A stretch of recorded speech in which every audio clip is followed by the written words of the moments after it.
Sabtu G. Baiklah, di sini saya akan mempresentasikan tugas kelompok mata kuliah Ulumul Hadis yang diampu oleh Abirio Marco. Baiklah, saya dari kelompok 1 akan menjelaskan mengenai materi yang berjudul Hadis dan Kedudukannya dalam Islam. Adapun ruang lingkup hadis dan kedudukannya dalam Islam yaitu terbagi menjadi 5 bagian. Yang pertama yaitu definisi, yang kedua yaitu bentuk-bentuk hadis, yang ketiga argumentasi tentang kedudukan hadis sebagai sumber Islam setelah Al-Quran, yang keempat yaitu ada perbedaan Al-Quran dan hadis, dan yang kelima yaitu fungsi hadis terhadap Al-Quran. Definisi terbagi menjadi 4 pembahasan. Yang pertama yaitu ada hadis. Menurut etimologi, hadis adalah berbicara. Artinya, segala sesuatu yang berarti menunjukkan dari waktu ke waktu yang singkat, seperti orang yang baru memeluk agama Islam.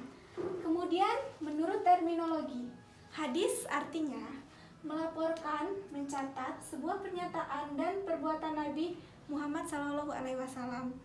Dan secara ulama atau ahli, hadis merupakan perbuatan, perkataan, dan ketetapan yang diriwayatkan oleh Nabi Muhammad SAW.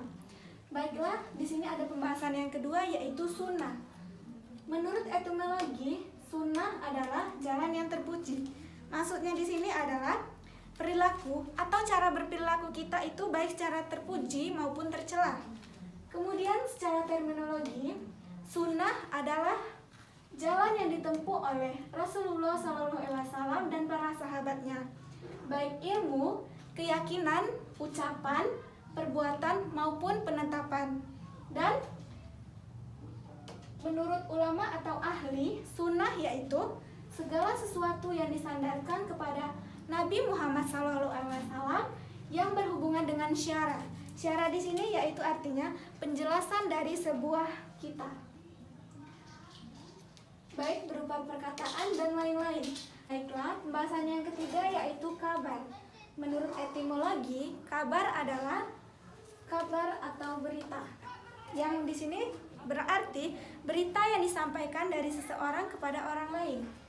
Selanjutnya yaitu menurut terminologi, kabar adalah berita dari Muhammad SAW, sahabat maupun tabi'in atau sahabat. Dan menurut ulama atau ahli, kabar adalah segala sesuatu yang disandarkan kepada Nabi Muhammad SAW. Adapun pembahasan yang keempat yaitu atsar. Menurut etimologi, atsar adalah bekas atau sisa sesuatu, yaitu sesuatu yang tersisa, bisa berarti sisa dari reruntuhan rumah dan sebagainya. Yang kedua yaitu menurut terminologi, atsar adalah segala sesuatu yang disandarkan sahabat Nabi Muhammad SAW.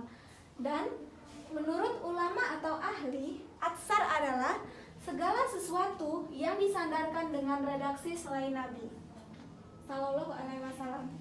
Baiklah, di sini ada bentuk-bentuk hadis. Yang pertama yaitu hadis qauli. Hadis qauli adalah segala bentuk perkataan atau ucapan yang berisi tuntutan dan petunjuk syara, peristiwa, kisah, dan akidah. Yang kedua yaitu hadis fil. Hadis fil berarti berita tentang perbuatan Nabi yang menjadi panutan perilaku sahabat pada saat itu hingga sekarang. Yang ketiga yaitu hadis takriri. Hadis takriri adalah mendiamkan perbuatan yang dilakukan sahabat tanpa memberi komentar baik salah maupun benar. Yang keempat yaitu hadis hamir. Hadis hamir adalah berupa keinginan atau hasrat dari Nabi Muhammad SAW. Dan yang kelima yaitu hadis ahwali. Hadis ahwali adalah berupa ihwal Nabi Muhammad SAW. Untuk lebih jelasnya mengenai bentuk-bentuk hadis, teman-teman bisa melihat file makalah yang berada di Telegram. Di situ kami sudah menjelaskan contoh satu persatu dari hadis qauli, hadis fil, hadis takriri, hadis hamir, dan hadis ahwali. Selanjutnya pembahasan yang ketiga yaitu mengenai argumentasi tentang kedudukan hadis sebagai sumber Islam setelah Al-Quran. Yang pertama yaitu dalil akli.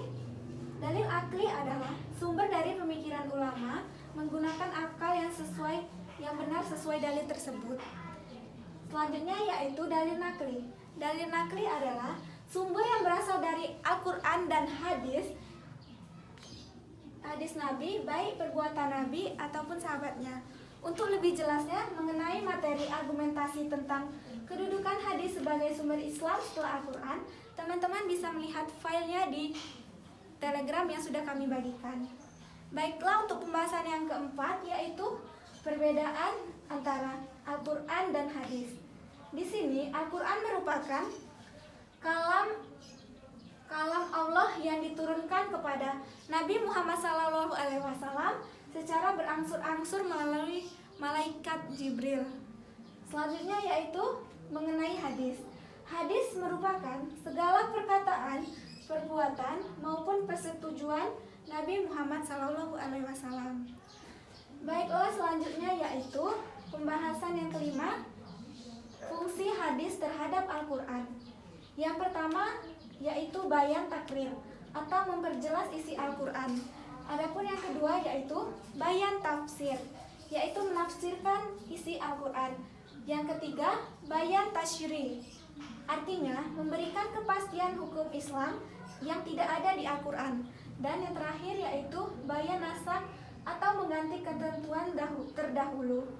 Mungkin untuk materi yang lebih jelasnya teman-teman bisa lihat di file makalah yang telah kami bagikan di grup Telegram. Sekian presentasi dari saya. Apabila ada kesalahan saya mohon maaf, kepada Allah saya mohon ampun. Saya akhiri. Wassalamualaikum warahmatullahi wabarakatuh.